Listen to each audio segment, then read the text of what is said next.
Tonight on 16 by 9. You demanded answers about compact fluorescent light bulbs and health concerns. We got them for you. My doctor said he didn't know anything about the light bulbs until I told him. Why do you think Canada hasn't spoken? I will look into it for you and get back to you. Thank you. The golden ticket. No, not the one for the Willy Wonka candy factory. There's another ticket out there, much sweeter than this one. The other ticket's about to give a Canadian girl a taste of U.S. history. It is my great pleasure to inform you of your selection to come to Washington, D.C. as an inaugural scholar and take part in this historic... Your mom thought I was junk mail. Yeah. That's all coming up on 16 by 9. Please don't touch her camera. That's assault. Talk to us about this. I don't need to talk to you. Can you have Oh, I'm sorry.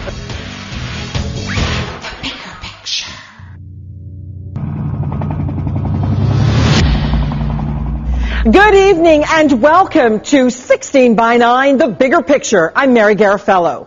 Headaches, body aches, skin problems. After our recent story about those eco-friendly curly bulbs, boy, did we hear from you. You called us, you emailed us, you wrote us letters. Hundreds of you from coast to coast worried these bulbs could be making you sick. Some also worried about dirty energy. You wanted to know what our government is doing about it. Alison Vushnick tracked down our health minister to get some answers. I have 400 emails from Canadians saying that they're getting sick from these bulbs. They just want to know that their government is looking into the issue. What can I tell them? Well, I will look into that. I've been in this job for 2 months, so I'm not aware of the study. We wanted answers about the compact fluorescent light bulbs some people say are making them sick.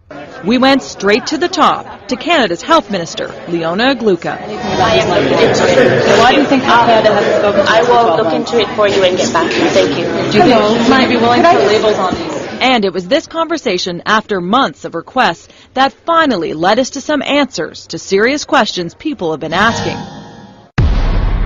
People like Luann Jacklich. Good girl. Luann may save animals people discard, but it was her own health that was suffering. Just felt kind of punked out, nauseous and some dizzy spells. I'd find myself sort of blinking to focus my eyes. And I said to my husband, I said, oh, I'm being dizzy. I'll be standing doing something in the barn and I start to get dizzy. Then she saw our story on the bulbs. She decided to remove them. It was so dramatic and it was so quick. The other symptoms were gone in a matter of days. I think that it had to have been the bulbs, because once they were gone, everything else was gone too. That's it. They're all gone. They're all gone. Then there's Rose Moraes and all that scratching. Oh, yeah. I'm a mess. I'm basically covered in hives and skin problems, the itchiness, and it's been hell. Rose has lupus. British government health authorities tested the bulbs. They tell us people like Rose are more sensitive to the ultraviolet radiation the bulbs give off. These aren't immensely hazardous levels, but they were a surprise to us, and they shouldn't emit UV. It's very frustrating because, my doctor says he didn't know anything about the light bulbs until I told him. He was shocked. And there are extreme cases like this one. Brenda Ryder says she only sat beside a bulb for a few minutes when this happened. I was just completely aghast.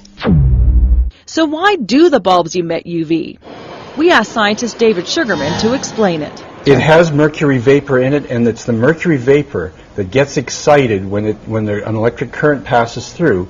And when the mercury vapor gets excited and then goes back to being not excited, it gives off a little bit of ultraviolet light. That's what excites the coating and makes it give off light. And those long tubes do as well. All fluorescent bulbs give off a certain amount of ultraviolet radiation. But British health officials say the problem with the curly bulbs and UV may be how close we get to them. They recommend these cover types that you can buy in Canada, or to stay 1 foot away for 1 hour.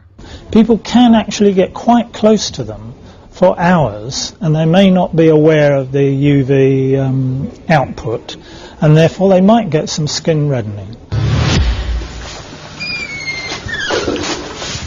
So these are the bulbs we took out, and now I really don't know what to do with them. And that's a good question for all homeowners. You can't just toss these in the garbage, because the bulbs have some mercury in them, and they may end up in the landfill. So they have to come here to a special facility who can handle the mercury. And have you seen this? It's a long list from the federal government of what to do if one breaks in your house. Mercury is a neurotoxin, so you really don't want to be exposed to this stuff.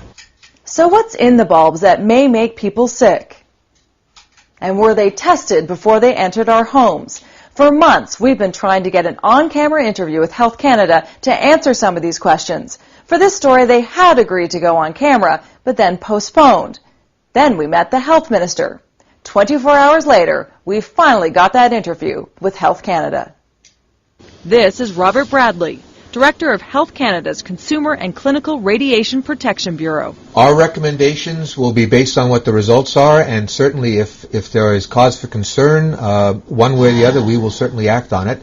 But we need the information to determine what sort of recommendations to make. Health Canada is now testing the bulbs, testing for two things, UV and radio frequencies, or RF.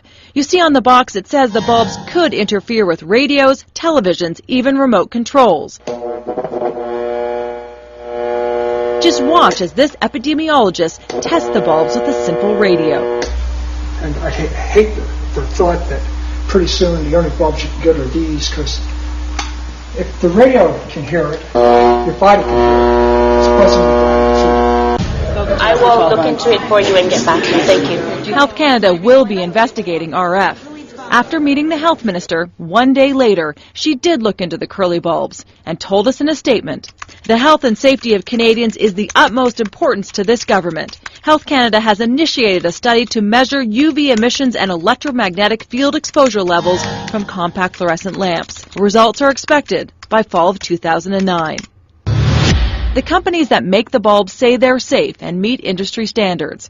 We contacted the big three manufacturers and their lighting association. They all declined an on-camera interview.